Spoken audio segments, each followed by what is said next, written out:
Hey guys, let's make రాగి దోశ. ముందుగా రాగి పిండి దోశ బ్యాటర్ ఎలా చేయాలో చూసుకుందామా. 2 కప్స్ ఆఫ్ రాగులకి 1/2 కప్ ఆఫ్ మినప్పప్పు అండ్ కొంచెం రైస్ అండ్ అందులోకి కొన్ని మెంతులు వేసుకొని నానబెట్టుకోవాలి. వాటర్ వేసుకొని అవి నానాక ఇది ముందు రోజు నైటే ప్రిపేర్ చేసుకోవాలి. నానాక మంచిగా బ్లెండ్ చేసుకుంటే మన దోశ బ్యాటర్ రెడీ అయిపోతుంది. మంచిగా దోశ ప్యాన్ తీసుకొని ఆయిల్ స్ప్రింకిల్ చేసుకొని తీసుకునే రాగి దోశ బ్యాటర్ని వేసుకొని మంచి దోశలాగా స్ప్రెడ్ చేసుకోవాలి ఈవెన్గా. If you want you can add oil, ghee, anything you required. And ఇది లైక్ నాన్ స్టిక్ ప్యాన్లో వేసుకుంటే మీకు ఆయిల్ కూడా అక్కర్లేదు.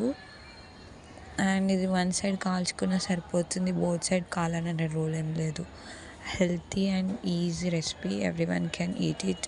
డైట్ చేసే వాళ్ళు కూడా హ్యాపీగా తినవచ్చు. You can add veggies to it and మంచిగా కాల్చుకుంటే దోశ రెడీ అయిపోతుంది. దీంట్లోకి మనం మంచిగా పల్లి చట్నీ, అల్లం చట్నీ, టమాటా చట్నీ, ఏ చట్నీతో తిన్నా చాలా బాగుంటుంది. అండ్ నేనైతే పల్లి చట్నీతో తిన్నాను.